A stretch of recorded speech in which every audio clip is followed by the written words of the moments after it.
Hello tout le monde, c'est Walgo et aujourd'hui on se retrouve pour l'expliquer règle de Catastrophe. C'est un jeu créé par Ludovic Mayeux et Eleanor Einstein. Comptez à peu près 15 minutes pour une partie pour des joueurs de 7 ans et plus et comptez également 2 à 6 participants pour pouvoir jouer à ce jeu. On se retrouve donc tout de suite pour l'expliquer règle. Allez, c'est parti. Alors, voici une configuration pour 4 joueurs pour Catastrophe. Nous distribuons donc 5 cartes à chaque joueur en début de partie. Nous utilisons tout le paquet du jeu, de 4 à 6 joueurs. Et je vais vous expliquer chaque élément du jeu. Donc il n'y a pas beaucoup de choses à savoir. Il y a juste à savoir que ça, c'est la piste de bêtise, qui est donc commune à chaque joueur. C'est elle qui va encore dicter qui va prendre du malus et qui va prendre des bonus, c'est-à-dire qui va réduire sa bêtise et qui va l'augmenter sur la piste de score ici, où il y a donc un pion pour chaque joueur en fonction de sa couleur, du choc qu'il a pris, mais ça c'est juste à titre informatif. Ensuite, nous avons 3 types de cartes. Nous avons la carte sournoise, qui elle est prioritaire sur les autres quand on va résoudre un tour de table. Nous avons la carte bêtise, qui est comme une carte sournoise, mais sauf qu'il n'y a pas d'effet qui prime sur les autres. Et nous avons les cartes ronron, qui elles sont un peu les bonus, dans le sens où on va réduire notre score grâce aux pistes de score, quand on passe sur certains paliers, pour pouvoir réduire notre bêtise sur la piste de score. Donc là, en gros, c'est le chat qui fait les yeux doux à son maître, et lui, il est faible.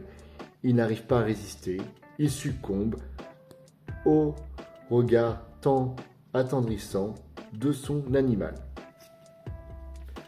Voilà ce qu'on peut dire donc sur le matériel. Et maintenant, comment on joue précisément? Eh bien, le joueur a une action parmi 3 à faire. La première, c'est de pouvoir piocher une ou 2 cartes. Mais par contre, il ne joue pas de cartes devant ou chez les adversaires.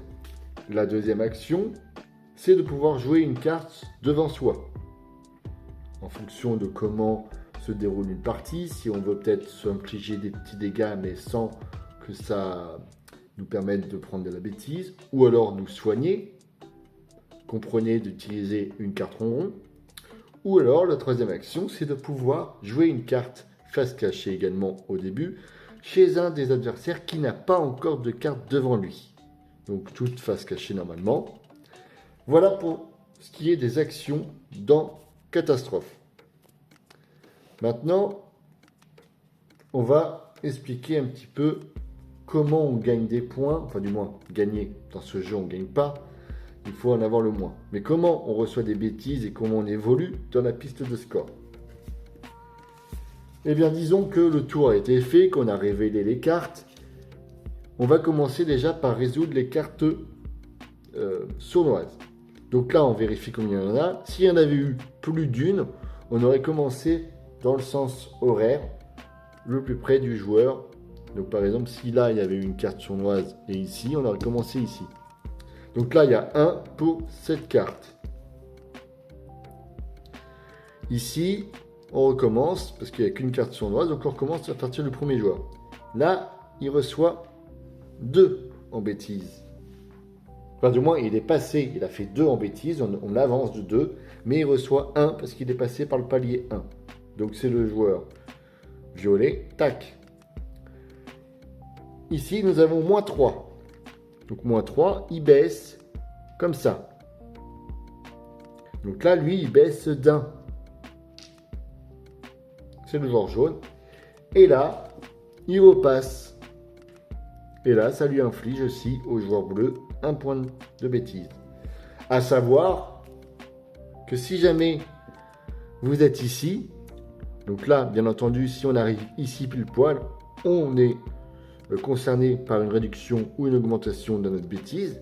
Mais si on repart, vu qu'on la quitte, et bien pareil, le joueur, soit s'il a fait une carte ronron ou alors une carte bêtise ou sournoise, il va aussi faire en fonction du résultat, augmenter ou réduire son pion sur la piste de score. À savoir également par rapport à quand on n'a plus de carte en main, on est obligé de piocher. Forcément, on ne peut plus jouer, donc on est obligé de piocher. Voilà. Ainsi à savoir que si la pioche est vide, l'action piocher une ou deux cartes n'est plus disponible. Et on ne mélange pas non plus à des fausses pour avoir de nouvelles cartes. On a fait le tour au niveau des explications d'un tour de jeu. La partie s'arrête donc quand il n'y a plus de cartes en pioche ou qu'un joueur a atteint le score limite de 20. Là, il a vraiment un matou super vilain qui fait que des bêtises, pour lequel on le prend la patte dans le sac, etc.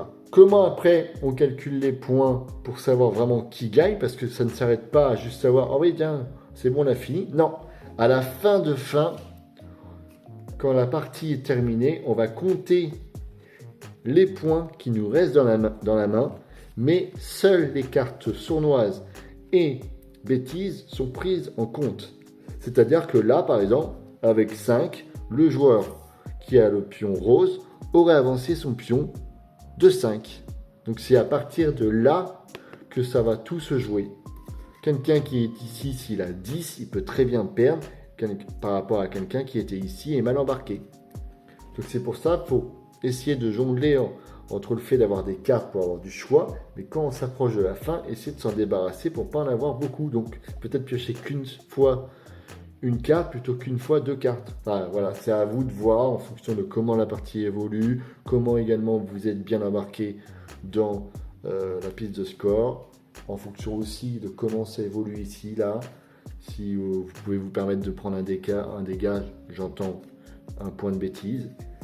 Autre point à titre plus indicatif, vous avez également une application qui permet en fonction de ce que vous allez faire, quand vous allez dépasser un palier ou l'atteindre et avoir de la bêtise, eh bien ça peut vous donner un gage. Donc ça peut être aussi un bon moyen d'animer vos parties tout simplement.